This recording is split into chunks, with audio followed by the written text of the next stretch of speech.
Mrs. McManus, members of the Norton School Committee, Representative Howitt, Norton Public Schools faculty and staff, town officials, parents, siblings, friends, most of all, the Norton High School class of 2011. Good evening. Class of 2011, you have learned a great deal in high school. You have grown a lot from your experiences in and out of the classroom. You've had superior role models in terms of parents, teachers, coaches, staff members, and other interested adults. You have prepared and been thoroughly prepared for what is to come next in your life. To keep it simple, however, it is often worthwhile to put things in terms of what you really like to do. In my case, it is golf. In my playing of golf, I can keep the important things in mind all the time. First, know the rules and what is expected of you. Understand all aspects of the game so you can play it properly and as well as you can. This is the case in golf, school, and career. You are either fully prepared to play, or you are someone trying to hack the way around life or fool other people. Understand that the game is both individual and social. Not only do I have to expect my best play and push myself to excellence, but I also have to play well with others, often as a team. I do not always choose my foursome partners, but I do choose how I'll interact with them and how we can affect each other. I also know that I can focus on what I'm doing, no matter what the distractions are around me. You play your good hits and you play your mistakes. When you're doing something for real, there are no mulligans. I find my ball in the woods and I can either play it from there or pay the consequences. What we do always carries consequences, either negative or positive. Those of us who accept those consequences and move on do much better than those who do not wish to accept them. You want to have the right tools for the job. I need my knowledge of the game and of the course. I also need to have the clubs I need to give myself the best possible chance of success. I also need to be sure that I have enough golf balls to get through that round. You will need information, knowledge, skills, and tools to get through each round of your life. Be sure you have them so you do not set yourself up for failure. Golf and life are also about problem solving. Even if all my strokes ended up on the fairway of the green, and they don't, there are obstacles and hazards I have to note and work my way around all the way through the course. Life will throw hazards and obstacles and other scary things at you, often when you least expect them. Be prepared, be ready to face the challenge, and be creative about your solutions. Just as there are many ways to fail, there are truly many ways to succeed. Try a lot of ways so you never get in a rut. Finally, at the end of the round, I sign a scorecard which states what I shot and the fact that it is accurate. When it is all said and done, you will have the value of your word to take with you from place to place, and only that. Integrity matters a lot. Be the person everyone can count on and trust in. Dr. Ansay, the class of 2011 is here tonight after successfully completing all the requirements the Norton School Committee has placed on its students to be eligible to graduate. They have made us proud while meeting these requirements.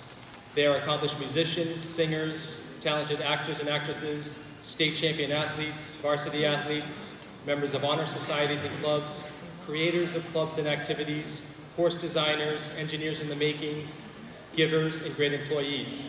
90% of the class of 2011 is going on to post-secondary education. They'll be going to schools like Bridgewater State, Worcester State, Bristol Community College, URI, Worcester Polytechnic, UMass Amherst, Virginia Commonwealth, and American University, just to name a few. They are doing this despite an extremely challenging and uncertain economy. They will be engineers, nurses, doctors, tradesmen, lawyers, accountants, business people, and teachers. 3 of our graduates will be serving the armed forces after graduating. The Norton High School administration, faculty, and staff are proud of the class of 2011, and we present them to you, Dr. Ansay, as candidates for graduation for the Norton Public Schools. Thank you.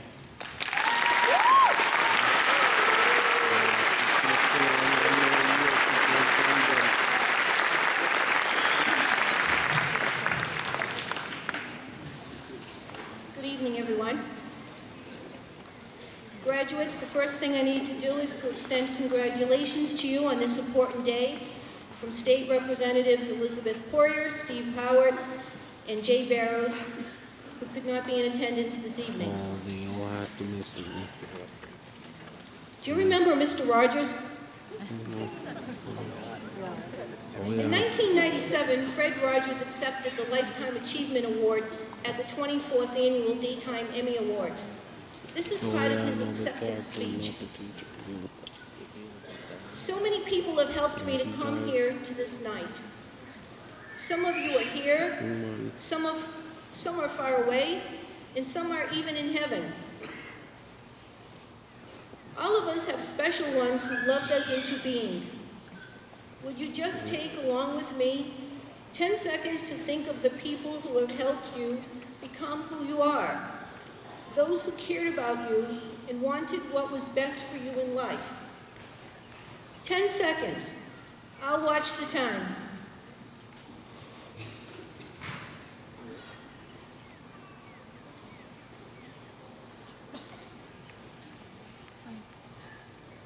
Whomever you've been thinking about, how pleased they must be to know the difference you feel they have made.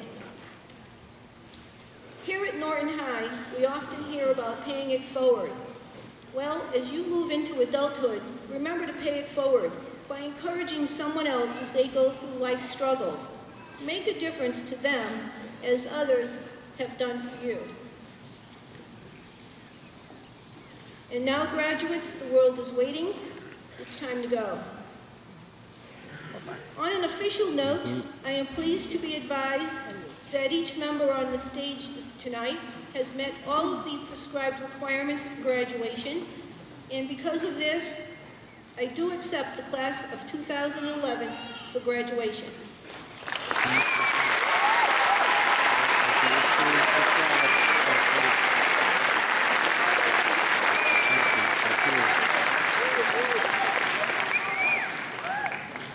It is now my distinct pleasure to introduce to you the chairperson of the Norton School Committee, Mrs. Beth McManus, for her remarks, and then the presentation of diplomas.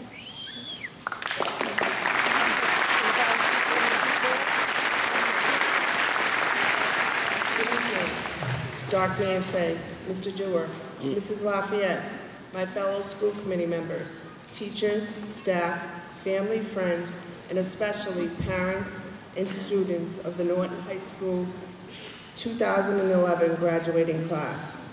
Before I begin, I'm going to let you know that I don't know how he did it, but Timmy Weberthing got a hold of my speech and stole some of my examples.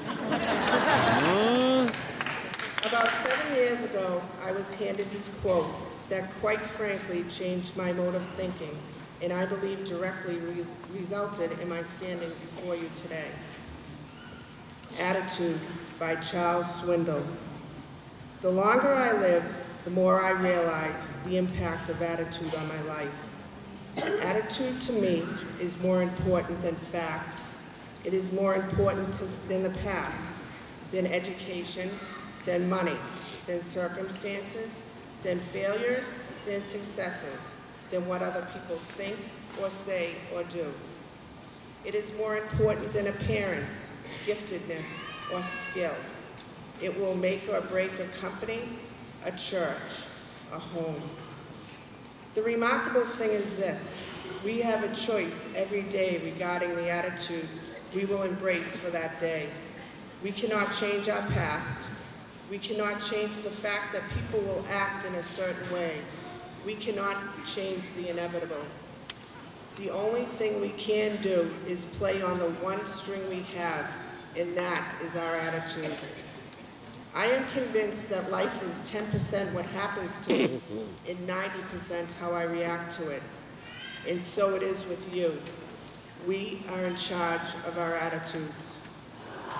Graduates, as I talk to you tonight, I wish that I could tell you that for the rest of your life, everything will go smoothly.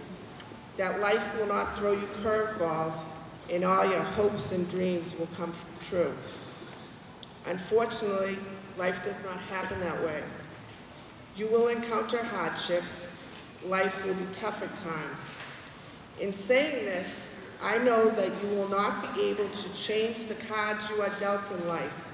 But as Charles Swindoll states, what you can do is adjust your attitude and how you will play that given hand. You can decide each and every morning what type of attitude you will embrace for that day. When life knocks you down, It will be your choice. Stay down or pick yourselves up. For as Confucius once said, our greatest glory is not in ever failing, but in rising every time we fall. Baseball greats Michael Jordan and Bob Cousy were each cut from their high school basketball teams. Jordan once stated, "I've failed over and over again in my life. That is why I succeed." Tom Landry, Chuck Noll, Bill Walsh, and Jimmy Johnson accounted for 11 of the 19 Super Bowl victories from 1974 to 1993. They also share the distinction of having the worst records of first-season head coaches in NFL history. They didn't win a single game. Lastly, Walt Disney was fired by a newspaper editor because he lacked imagination and had no good ideas. He went bankrupt several times before he built Disneyland. In fact, the proposed park was rejected by the city of Anaheim on the grounds that it would only attract riffraff. Michael Jordan, Bob Cousy, Tom Landry, Chuck Noll, Billy Walsh, Jimmy Johnson, and Walt Disney all fell. But they chose to get up, and they went on to achieve greatness. Let me share this with you. Every year at this time, I feel a little beaten down in my position in all that it entails as a school committee member responsible for the school's budget, especially this year. So I look for some motivation to pick myself up. For the past 4 years on graduation night, I have taken my seat on this stage. I looked at each graduate that walked by, and again, as they are all seated together, just as you are tonight. I watch as they begin the last night of their educational journey here at Norton High School. These moments are indescribable. I am still now unable to put them into words. What I can say is this, and I believe I can speak for the 5 of us that have been elected to take this journey together. On this night, we are rejuvenated. For you are our motivation. For in this graduating class, we have students that are going on to become special education teachers, gym teachers, and one student that would like to be a lawyer advocating for the rights of special needs students. These students all motivated after being involved in an inspirational program called Little Wiffles. One student wanting to take this program nationwide. 2 students are going on to be social workers, one to influence the lives of children who might otherwise lead dangerous lives, and one that would like to start and run a nonprofit organization to help orphans in third world countries who do not have the adequate supplies needed to survive. Another student is entering a pre-med program to become a physician and spend time helping people in an impoverished country, enabling him to make positive changes in the world. Another student hopes to become a speech pathologist to help those who have trouble verbally communicating their thoughts and feelings. Lastly, we have 3 students entering the military to keep us and our country safe while also protecting our freedoms.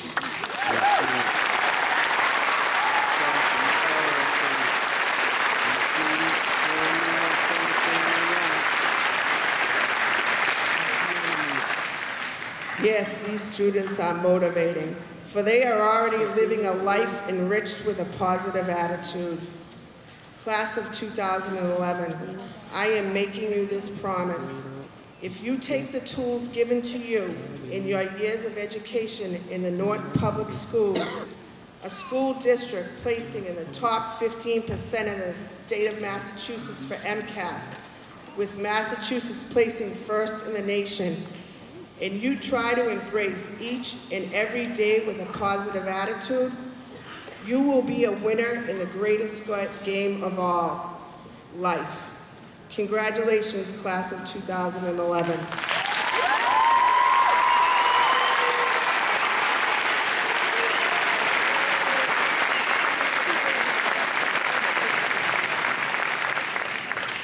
We have one more thing to do tonight. Oh, not yet. No horns.